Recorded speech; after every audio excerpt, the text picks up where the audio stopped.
Here's a reality check that reframes this entire step. Identifying risks feels productive, but a risk you've spotted and done nothing about is arguably worse than one you never found. Because now you knew and still didn't act. Regulators feel the same way. So, what will you take from this chapter? In just a few minutes, you'll learn how to move from spotting risks to actually reducing them. We'll explore how to identify effective mitigation measures across technical, organizational, and process controls, and how privacy by design and by default bakes protection right into your systems. You learn to evaluate residual risk, the risk that remains after your controls, and how to judge acceptable thresholds and when to escalate. We'll also cover consulting your DPO and, when needed, the supervisory authority through prior consultation. By the end, you'll know how to turn a list of risks into a concrete, defensible plan of action. Let's get into it. So let's begin step 4 with the core question. Once you know your risks, how do you actually reduce them? This is where a DPIA shifts from analysis to action, and honestly, it's the part that protects real people. So how do we approach it? A mitigation measure is simply any action that lowers a risk, either by making it less likely to happen or by reducing the harm if it does. The key is to match each measure to a specific risk. You don't apply random security tools and hope. You look at each risk in your register and ask, what would meaningfully reduce this one? Let me give you an example. Suppose your risk is sensitive data exposed if a laptop is lost. A well-matched mitigation is full disk encryption.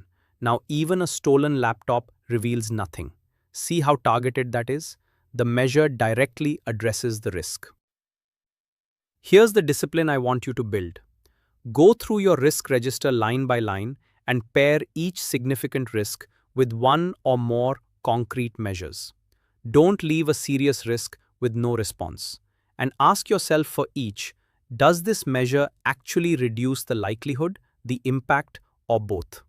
That focused one-to-one thinking is what turns a risk list into a genuine protection plan. Now let's organize your mitigation toolkit into 3 practical categories: technical, organizational, and process controls. Understanding these helps you cover risks from every angle, not just the obvious one. So what does each involve? Technical controls are the tools and technology: encryption, access restrictions, firewalls, anonymization, secure backups. These are what most people think of first. Organizational controls are about people and structure: training staff, assigning clear responsibilities, setting policies, running awareness programs. And process controls are the procedures you follow: approval workflows, regular reviews, incident response plans, retention schedules. Here's why using all 3 matters. Imagine you encrypt your data beautifully, a strong technical control. But your staff aren't trained and someone gets tricked into handing over their password.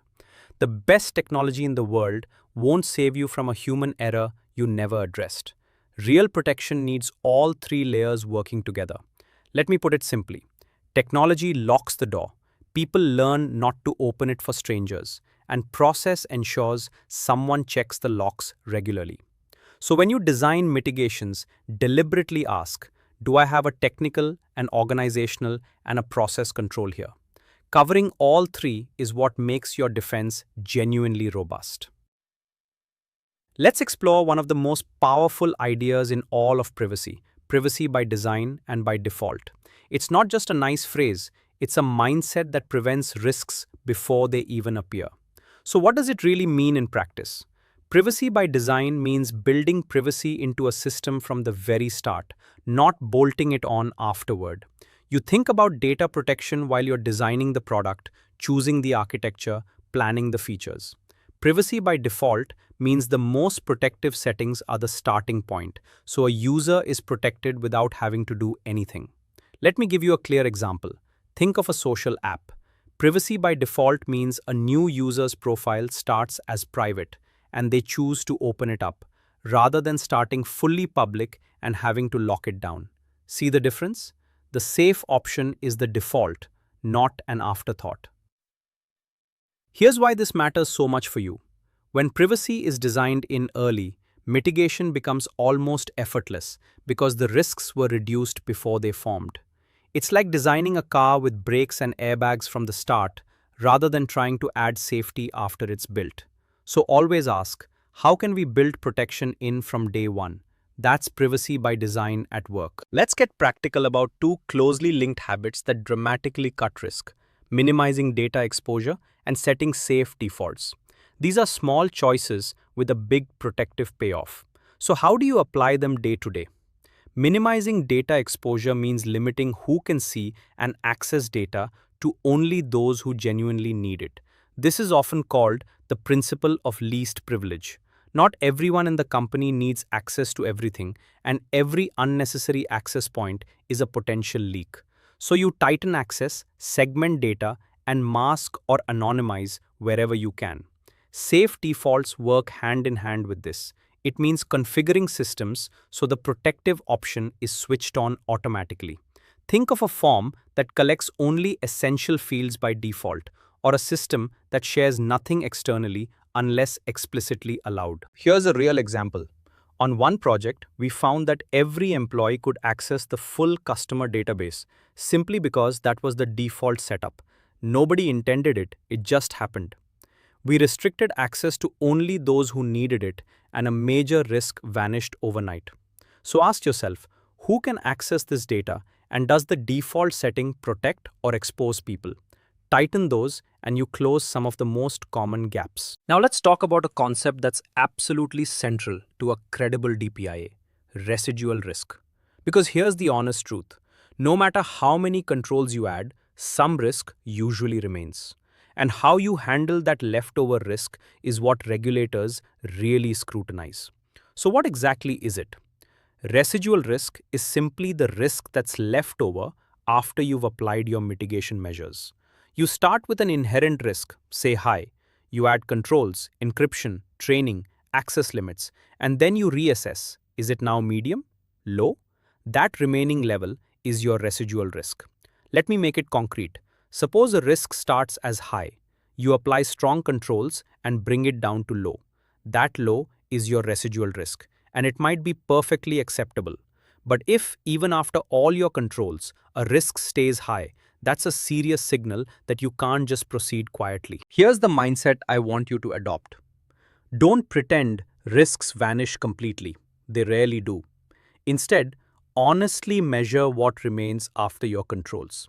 Ask, given everything we've put in place, how much risk is still here? That honest reassessment is exactly what makes your DPIA trustworthy, and it sets up the crucial decision we'll look at next. So you've measured your residual risk. Now comes a genuinely important judgment. Is that remaining risk acceptable, or do you need to escalate? This decision sits at the heart of responsible privacy practice. So how do you make the call? An acceptable risk threshold is the level of risk your organization is willing to live with. Low residual risks usually sit comfortably below it. No drama, you proceed. But when residual risk remains medium or high, even after your best controls, you've crossed into territory that shouldn't be decided quietly by one person. That's when escalation kicks in.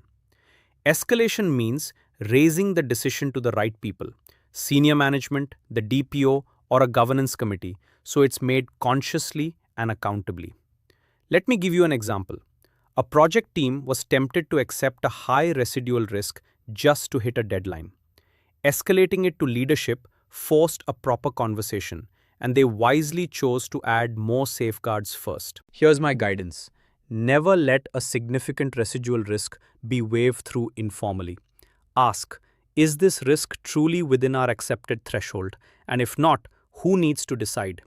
Making that escalation explicit protects both the individuals affected and your organization. It's responsible privacy in action. Let's talk about knowing when to bring in expert help, specifically your DPO and in certain cases, the supervisory authority. Recognizing these moments is a sign of maturity, not weakness. So, when should you reach out? Your DPO, the Data Protection Officer, should be a partner throughout the DPIA, but especially when risks are complex or judgment calls are tough. They bring specialist knowledge and an independent view. Honestly, involving them early usually makes the whole process smoother and more credible.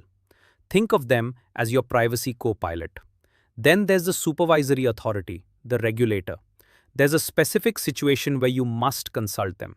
When your DPIA shows a high residual risk that you cannot bring down to an acceptable level. That's called prior consultation, and we'll explore it next. It's not a punishment, it's a safeguard. Here's how I want you to see it. Reaching out to your DPO or the regulator isn't admitting failure, it's demonstrating diligence. On one project, consulting the DPO early caught a flaw that would have been far costlier later. So ask yourself, is this risk complex enough that I need expert eyes on it? If yes, don't hesitate. Good consultation strengthens your DPIA enormously. Let's close step 4 with two ideas that keep your DPIA process disciplined and accountable: prior consultation and governance workflows. These ensure the right decisions reach the right people at the right time. So let's understand them clearly. Prior consultation is a specific legal step. When your DPIA reveals a high risk that you genuinely can't mitigate to an acceptable level, you're required to consult the supervisory authority before you start the processing. Notice that word again, before. You're essentially asking the regulator for input while you can still change course. It's a safety valve for the highest risk situations. Governance workflows are the broader machinery that makes all of this run reliably. Think clear approval steps, defined sign-off authority, and documented decision points. So a DPIA doesn't just float around, it moves through a structured path, gets reviewed by the right people, and gets formally approved. Here's why this matters. Without governance, even a brilliant DPIA can stall or get ignored. With it, decisions are traceable and accountable. So as you finish designing controls, ask, is there a clear path for this DPIA to be reviewed, escalated if needed, and signed off? Building that workflow is what turns good analysis into real organizational action.